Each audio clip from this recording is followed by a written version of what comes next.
أعوذ بالله من الشيطان الرجيم. بسم الله الرحمن الرحيم. وما تكون في شأن وما تتلو منه من قرآن ولا تعملون من عمل إلا كنا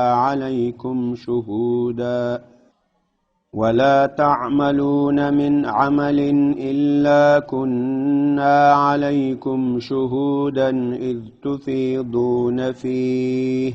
وما يعزب عن ربك من مثقال ذرة في الأرض ولا في السماء ولا أصغر من ذلك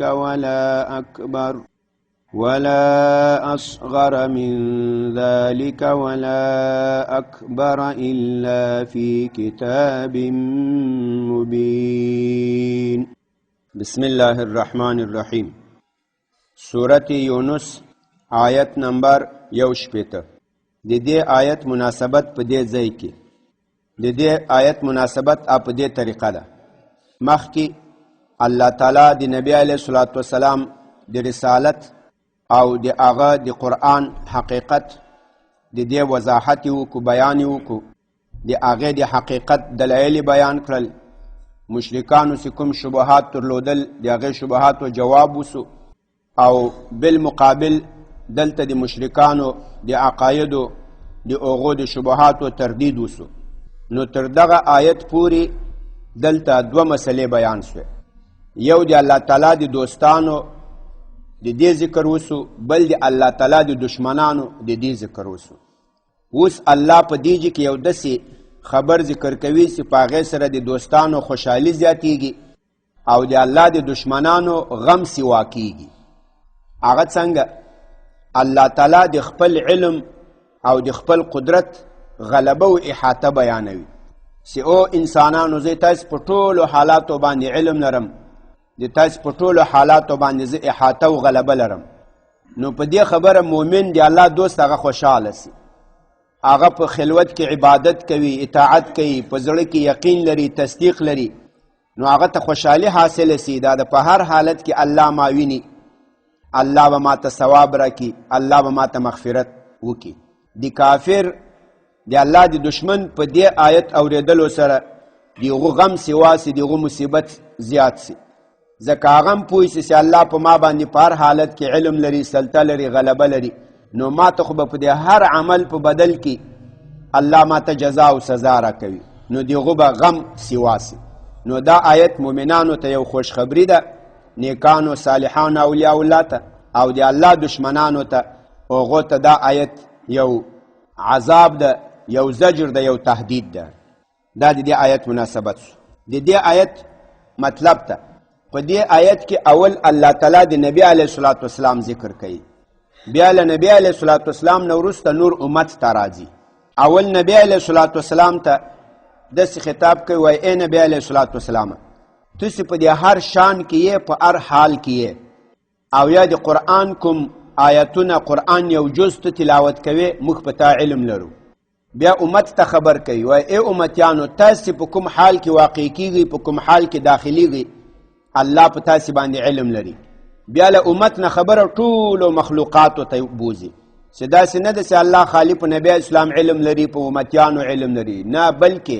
په ځمکو په اسمان کې وړه او غټه خبر دا له الله چې پټه او پوشیده او لري نه ده، په ټولو علم لري. الله تعالی فرمایي وما تکونو فی شأن وما تتلو منه من قرآن وما تکونو، او تنیه دا ما نافیه ده لپاره د نفیه ده. وما تکونو فی شأن، او تنیه په یو حال کې. شأن جمع شیونات راځي، دا حال ته وایي. دا خطاب نبی علیه الصلاة والسلام ده، نبی علیه الصلاة والسلام ته ده.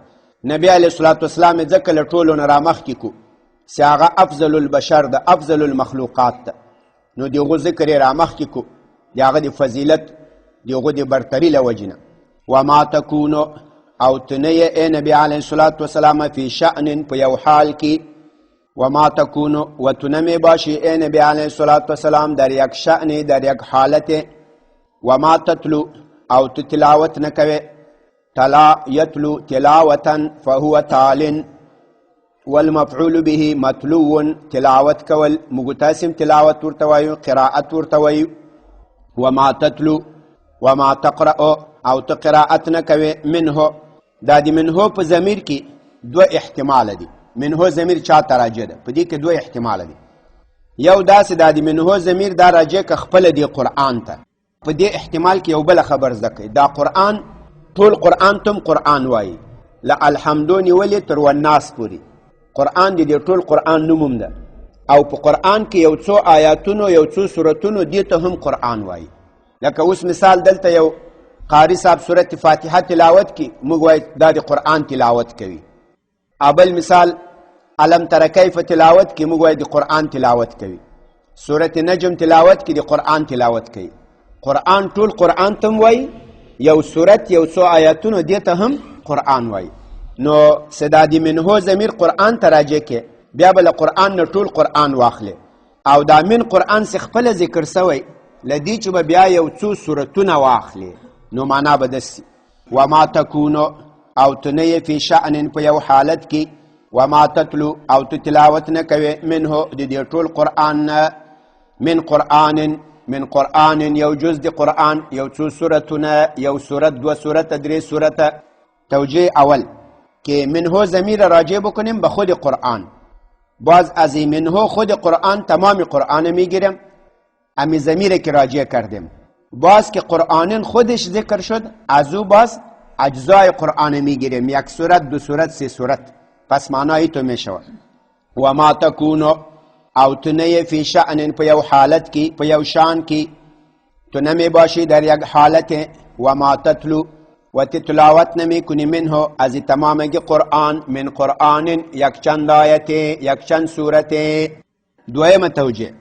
دی منه ضمیر راجع کی دا د هو ضمیر دا راجع کی الله ته نو بیا به معنا داسي ته تلاوت نه کوي منه دی الله له طرف نه من قرآن دی قرآن منزل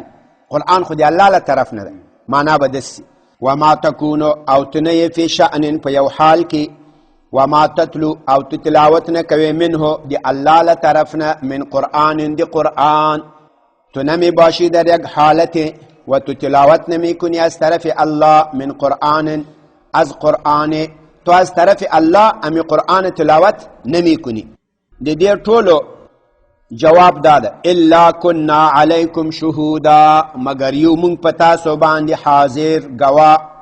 دی نبی اسلام شان خو بیان کو اوس امت ترازی وما تعملون من عمل او ولا تعملون او تاسی عمل نکوی ای امتیانو من عمل یو عمل او داس المنز روزه زکات حج بل عبادت یا دی دنیا زوند او تاسی نکوی یو عمل الا کننا مگر یومنگ مگر هست ما علیکم سر شما شهودن گوا مگر یومنگ پتا سو باندې شهودن گوا حاضر نو اے نبی علیہ الصلوۃ والسلام ته نه په یو حالت کې مگر مخ پتا گوایو او ته تلاوت نه کوي د قرآن نه یو جز مگر مخ پتا گوایو او اے امتیانو تاسو یو عمل نه کوي مگر مخ پتا سی گوایو الله وایي پتا سی گوایم تاسو هر حالت را معلومیږي اذ تفیزون اذ دا په ظرفیه سی په معنا د حین په معنا د وخت اذ هغه وخت تفیزون کله ستاسو د نن شي داخل شي فيه په دې عمل کې افاز یفیز افازتن دا په معنا د دخول به معنای داخل شدن کله ستاسو داخلي گئی فيه په دې عمل کې کله ستاسو شروع کیږي په دې عمل کې د نبی علیہ الصلوۃ والسلام شان هم بیان کو سیا رسول الله ته په یو شان کې نه ته د قرآن یو جز تلاوت کوي نه مگر موږ پتا حاضر گوایو او دا امتیان دیتا دا یو عمل نه کوي او دوی په یو عمل کې داخليږي نه مگر مونږ په دې گوايو په دې لدی سره حاضر یو اوس الله تعالی ټول کون ته ټول مخلوق ته عالم ته خبر رسوي چې دا د سینه ده سینه الله تعالی صرف په نبی او په امتی علم لري بلکې په ټول عالم علم لري وما يعزب عزبا يعزب عزبا فهو عازب دا دو باب لري یو نصرا بل زربا عزبا يعزب عزبا يعزب دا اصلا بعد توای لريوالي توای لکه په عربي کې عزب اوغه چاته وای چې هغه خپل بیبینه لري وي که ځنه خود دور باشه هغه ته عزب وای ځکه خپل بیبینه لري پاته شو دور مان دلته معنا بعد وما يعزب وما يبعد او نه لرې کیږي عن ربک د تعالی پروردګار نه دلته تقدیر د مضاف کوي وما يعزب عن علم ربک او نه لرې کیږي دور نه شود از علم پروردګار تو تقدیر د قدرت وکا وما يعزب عن قدرت ربک نه لرې کیږي د تا د رب له قدرت نه من مثقال ذره په اندازه د وزن ذره د یو ذره ذره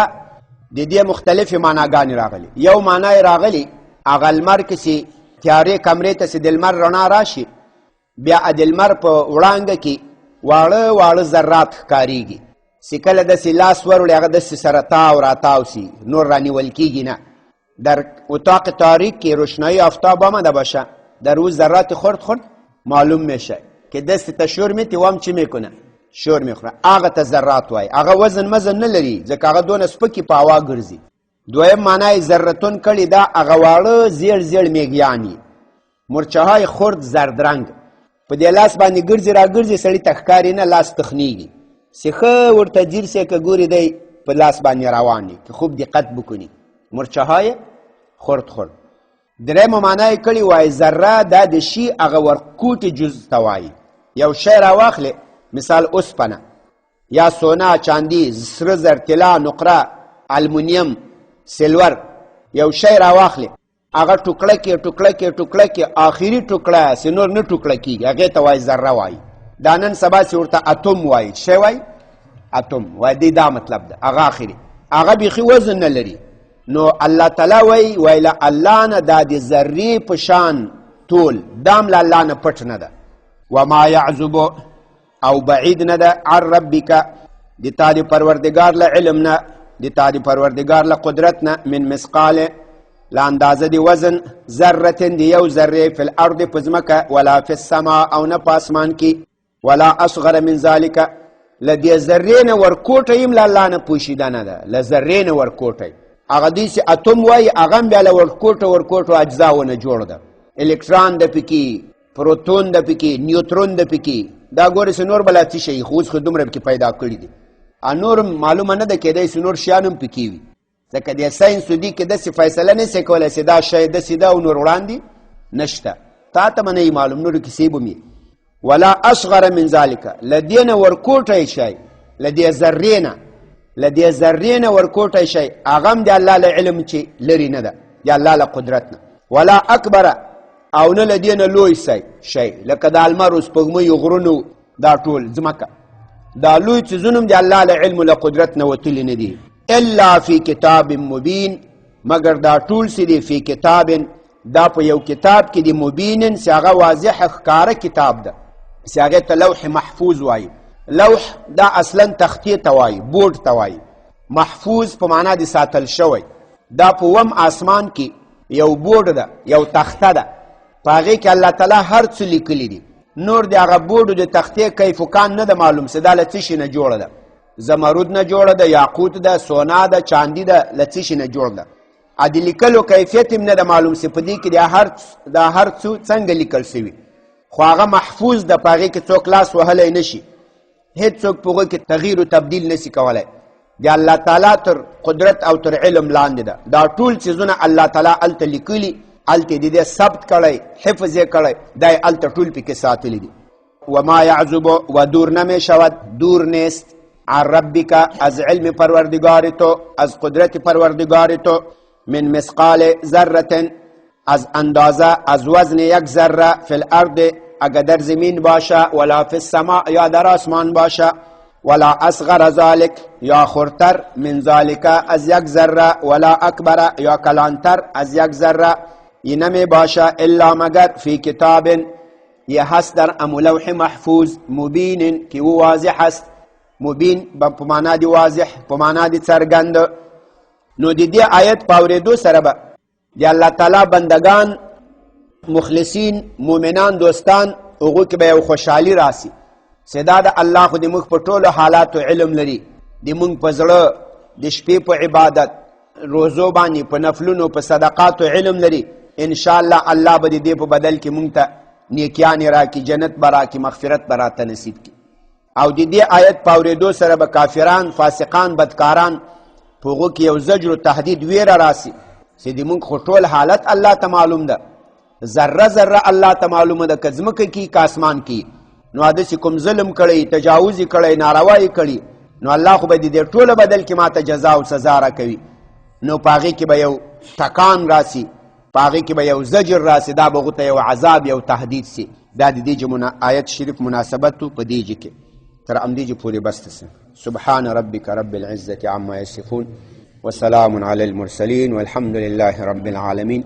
یا الله د قرآن کریم دا ترجمه او تفسیر په خپل حضور کې قبول او منظور کې که څه زیادت او نقصان شوی ته موږ ته معافي وکړې یا الله په قرآن باندې سینې روښانه کې په قرآن باندې عملونه جوړ کې په شریعت باندې یا الله برابر کې په شریعت باندې د عمل کولو توفیق را نصیب کې په حاضر جمعیت باندې فضل و رحم وکړې ظاهري باطني ټولو بیماریانو ته صحت عافیت نصیب کې یا الله په خپل حفظ سره وساتې یا الله د شر پسندو نه د اهل فتنې نه د اهل بغي نه یا الله په خپل حفظ و امان کې وساتې یا الله تا بندگانو د تا د عبادت اطاعت لپاره توفیق را نصیب کې یا الله څوک چې تا د دین خدمت کوي هر څوک وي هر چیرته وي ته حافظ ناصر مددگار سي خصوصا د مجاهدینو د اسلام خصوصي معاونت و مدد وکړي یا الله کافران ظالمان کوم چې مسلمانانو ملکونو کې شر غواړي فساد غواړي مسلمانان په فتنو په مصیبتونو کې اچوي یا الله ته هلاک تباه برباد کړي یا الله خپل غیبی فوجونه په باندې مسلط کړي یا الله یا الله د مؤمنانو د مسلمانانو د تعذیب بدل تل دوی نه واخلي وصلی الله تعالی علی خیر خلقه